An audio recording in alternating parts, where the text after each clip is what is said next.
Hello, welcome to the next edition of discussing meta trends and changes. We do a little bit of analysis and then we break down. I got 4 decks to talk about in the past week that look pretty spicy. One of which I'm not necessarily excited about, but it is a deck I think coming from standard, so we'll see how that. We'll talk about that when I get around to it. It is putting up some challenge wins, and it's definitely on the uptick. We're definitely I see it on the actual meta analysis page for the past 2 weeks. So that's what we're going to talk about today. If you like this kind of content, make sure you smash that like button, subscribe, join the Pioneer family. Come on. And let's discuss the meta trends and discuss the 4 decks that I have for you guys today.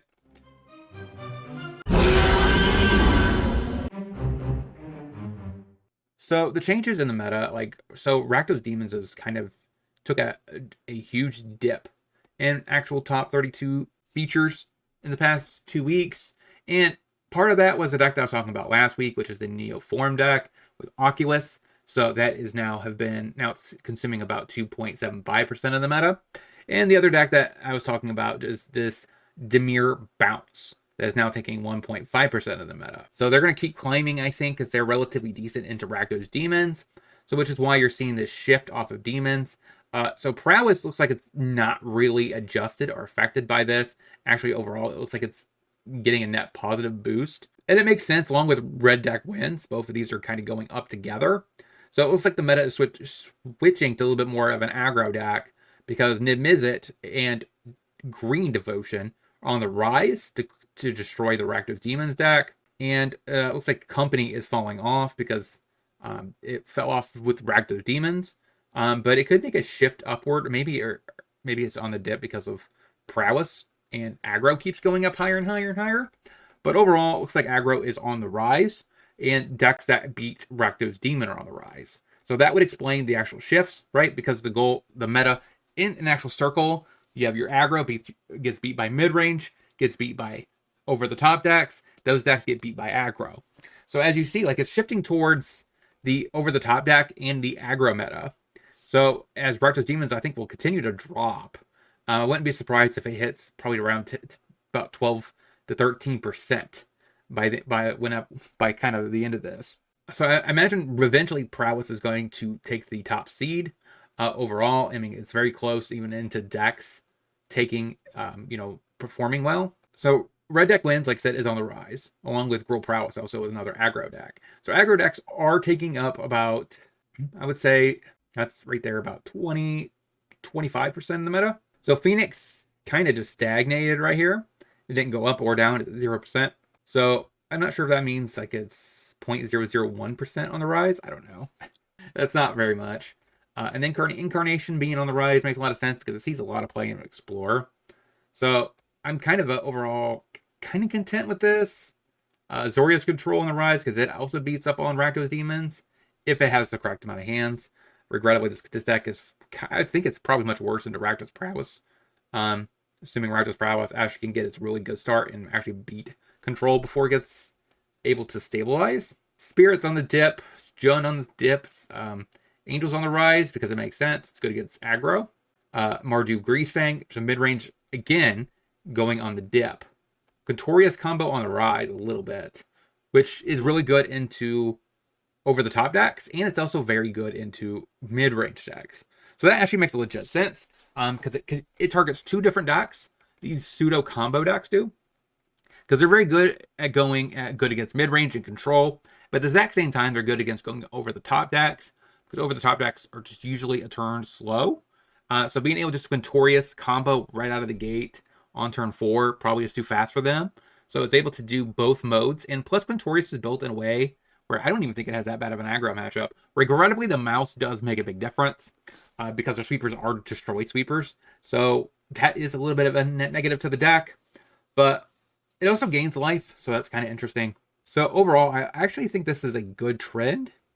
I will probably monitor it. We'll monitor it again next week, and I might think this actually might phase itself into a different shape of a meta.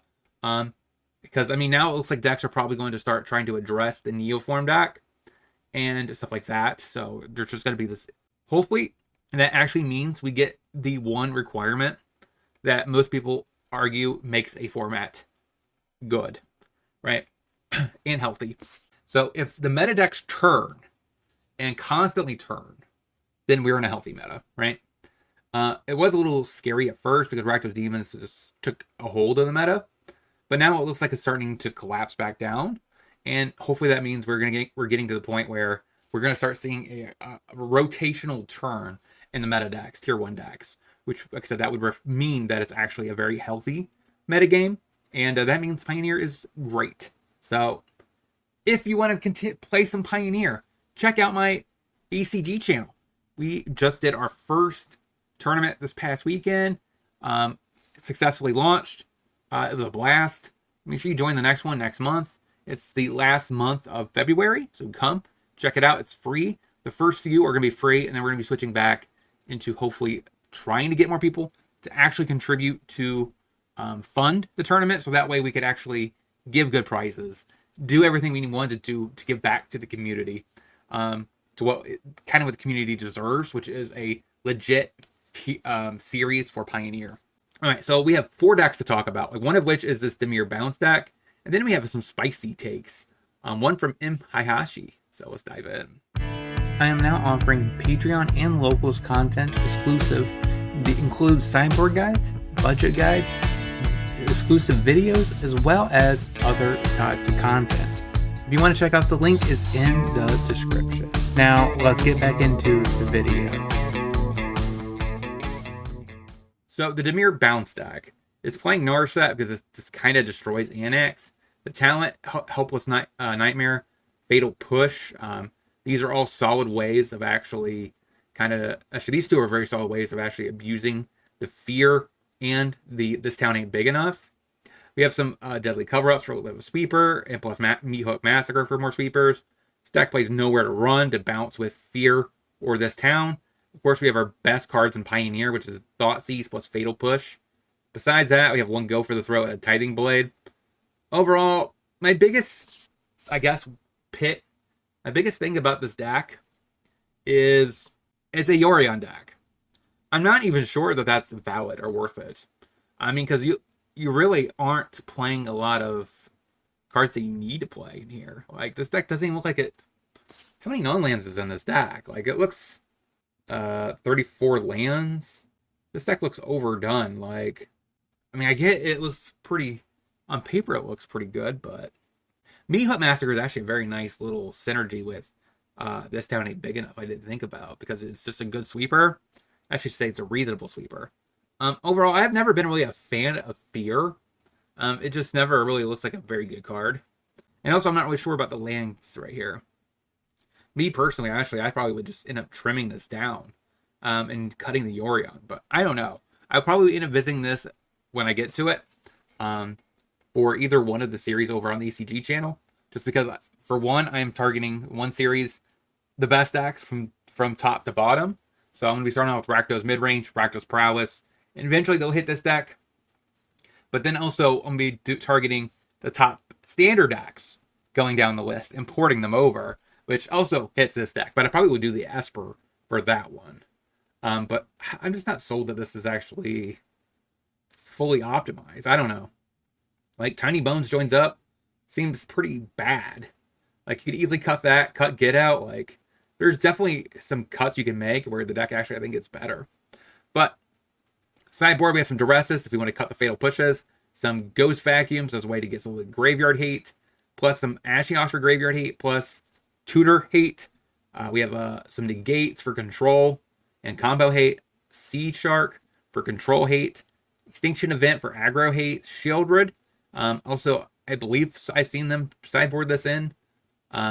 Ironically, they drew both of them in both games I faced this deck, so that was kind of weird. But yeah, it looks like they don't play in the main, so it definitely looks weird. But overall, I think this deck looks fine, right? It looks solid. I'm just not a fan of Fear. I just don't think it's a 2-mana 2/3 is where you want to be in a flyer. Yeah, I get you get to reuse Talent, or you get to reuse the Hopeless Nightmare, but I guess at that point, wouldn't you be better off just playing Waste Night? I don't know. But let me know in the comment section what you guys think about this Dimir list. Let's get into the next list, which I think starts getting into the spicy trends. So next on my list is another deck that's been going around, and it's called Dimir Merfolk. Now, this deck, I think, has kind of replaced the Ninjas deck Sadly enough, instead of going the ninja route, we do play one additional ninja, which is the hacker, plus the Kaido. And then we still have Annex, which is just like the very obscene card in Pioneer. We have Fatal Pushes for interaction. No Thought Seizes makes sense because we're a little bit more of a tempo deck. You probably want those in certain matchups. When I tested it on stream, like it was very difficult to try to decide how you want to sideboard. Because I mean this deck is pretty tight when it comes to the main board, and the sideboard pieces I'm assuming are very, very specific for certain matchups.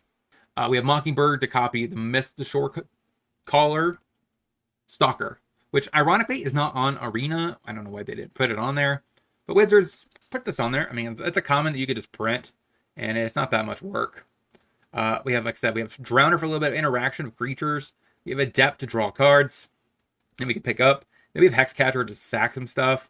I do kind of wonder if this deck should be playing some number of that enchantment, so that way when you attack, you make some tokens. The tokens work very well with the Hexcatcher. Let's sideboard, though. We have some Spell Pierces. If you face, we need the tempo play more against a deck that, like, 1-for-1s us. We probably want to bring those in for removal, against removal. Anoint is great against Rakdos Prowess. Thoughtseizes for combo and mid-range and control. Tidebinder, I'm assuming this is for Atraxa. I couldn't think of anything else. The matchups that I did play, I didn't bring it in. I thought about it, but it didn't really do much against the Overlords since they are enchantments. I'm pretty sure this only hits artifacts, creatures, and planeswalkers. We have 3 Leyline of the Voids as a way to hate on Graveyard Heat, so that's not too shabby. So that is our deck for Dimir Ninjas. Let's get into the next. So next on my list is Neopor Atraxa / Soul Flare. So this is a deck I think I've tried recently on the channel. I didn't do so good with it, but I think this deck might be constructed a little bit better. We shall see. I might try it for a live stream.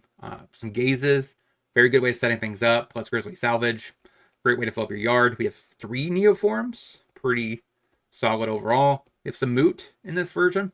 I don't think the other version had that. Oracle of Tragedy, a solid card to be able to play, loot, fill up your yard for Scavengers or the Soul Flare. Or we just can Neoform this and get, I guess, technically the Oculus, so that's an alternative way of doing that. Stubborn Denial, since we do play Oculus and Soul Flare, and also Scavengers could definitely trigger it too. So, like I said, we have 2 Atraxas. This is mainly so we can sack the Soul Flare to get there, so you don't necessarily have to exile cards that you want to get the quote-unquote, abilities onto it. If you want to have an LF4/4, that's also fine. You also could sack and just eat the Caryatid to give it hexproof to get the Atraxa, so they can't interact with it. We do have 2 Thoughtseizes as main, 2 Thoughtseizes aside. Additional Spell Pierces in case we need a little bit of counter magic. 3 Fatal Pushes for aggro. 1 Collective Brutality as a way to fight combo and stuff like that. While also filling your yard up, so we could probably just trim like a Gaze, I think, for that. We have some Disputes for counter wars against control decks. Potentially combo decks, depending on if you want to counter their spell. Pick Your Poison for Annex. We have some rituals for aggro. So we could destroy the board, get some mana, maybe get enough black, I guess, to pay 2 black into Soul Flare. Could work as well. And I also like the fact that we only have 3 copies. It's Tulpa. Like, this is one of those cards that actually oftentimes I lose with because it's very difficult to get rid of it. And oftentimes it just rots in your hand. So it's kind of nice to be able to play less of these, more Riverwinders that could be cycled, or some Moot that actually could be cast. Even Sire's more castable, so that's kind of nice. But she says we don't have any white mana, so yeah, that's the third deck to talk about, which is Atraxa Neopor. Let's get into the next list. So last on my list is this deck that's been going around. But in Mahashi, it looks like he's tried multiple different versions with Crucible Worlds plus the Fields. So that's a nice way to go about it. Like, surprisingly, we're not playing Caves. Seems a little weird. Blast Zone's kind of nice with Crucible Worlds too. Not gonna lie, that's pretty sweet. I'm not sure if I would want Caves or not. Weirdly enough, there's 2 planes on the side. So I guess, yeah, when we bring in the Fractures or the Vanishing Verses, we could bring in 2 planes. And that way we can feel the ruin for the planes. I guess that's fine. We have Candy Trail as a way to scry and then potentially draw and gain a little bit of life. Flame to Dust for a little bit of Graveyard Hate plus potentially life gain or card advantage. Fatal Push for a little bit of removal for, aggro decks. March, good against aggro decks. Bitter Triumph, good against Planeswalkers and aggro. Not really, I guess I shouldn't say. It's not very good against aggro, but it's okay against aggro. Edict, good against control. Also pretty good against aggro because we get answer Planeswalker against control, or we get to get rid of a mid-range threat or aggro piece with the sack tome instead of Bankbuster. I'm pretty sure, I guess, maybe you just rather have that for life against aggro. Then we have Extinction Event for a little bit of a sweeper. Against aggro, we could definitely trim probably Bitter Triumph for 4 Path of Perils. Pretty solid. Against control, you could cut the Fatal Pushes, bring in the Fractures. That answers Planeswalkers. And also Lockdown if that's still relevant. Versus for Overlords, because that is pretty much what you kind of want there. You don't really want Fatal Pushes in that matchup. Just because they don't really answer anything. Besides Zur. I guess in that matchup, you could just, you have Edict, you have Sorrow, and Bitter Triumph to answer the Zur. Like I said, Fatal Push doesn't do anything. You'd rather have the Fractures to answer enchantments, or even Verses. You might win both, because they hit enchantments and also potentially Planeswalker. Now, Planeswalkers don't matter. But, yeah, so you can definitely customize your removal package, and yours should be pretty good. So, overall, I think this deck actually looks pretty solid overall. The win condition, though, that's a different story. I guess we're on the Murax win condition. Let me know in the comment section if you think this deck has what it takes to compete in Pioneer. Only really having the win condition of Muraxes. Is that good enough? It could be. But since you have enough control pieces and you have Crucible Worlds to be able to just keep getting back to the fields, which is pretty awesome. But until next week, hope you guys have a great rest of your day. Don't forget to like, comment, subscribe before you head out that door. And I'll talk to you guys next time. Shout out to all my supporters. And if you want to see any other content from me, check out either one of these 2 videos and playlist. And I'll talk to you soon.